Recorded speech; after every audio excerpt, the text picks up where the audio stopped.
کچھ لوگ جوتے کی نوک پہ بھی رکھنے کے قابل نہیں ہوتے اور ہم لوگ دل میں رکھ لیتے ہیں۔ آپ اگر اپنے من پسند انسان کے ساتھ ایک طویل مدت بنا دل دکھے گزارنا چاہتے ہیں تو آپ پر ضروری ہے اسے کبھی یہ مت کہیں مجھے تم سے محبت ہے۔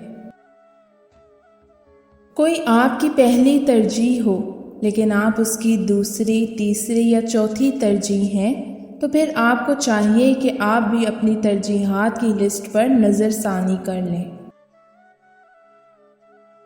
مجھے لگتا ہے مکافات عمل ہوتے ہوتے زندگی گزر جاتی ہے، پتہ نہیں کب ہوتا ہے۔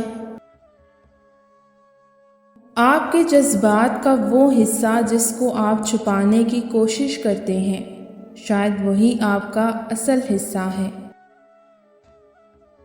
عقل مند افراد کی درجہ بندی میں سب سے بہترین شخص وہ ہے جو ہمیشہ اپنا محاسبہ کرتا ہے۔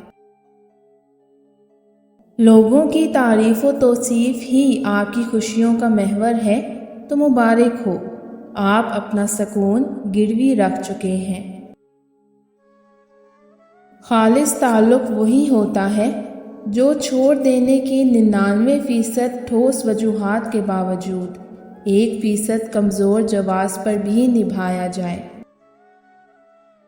جب آپ کسی کو بجھتا دیکھیں تو اس کے سامنے اس کی خوبیاں بیان کریں، اسے بتائیں کہ وہ ایک اچھا انسان ہے، اس کے سامنے زندگی کے خوبصورت دنوں اور یادوں کا ذکر کریں تاکہ وہ پھر سے جی اٹھے۔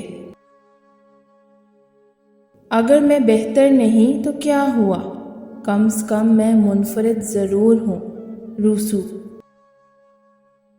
جس مرد کی آنکھوں میں ہوس ہو اس کی زندگی میں دوسری عورت ضرور ہوتی ہے۔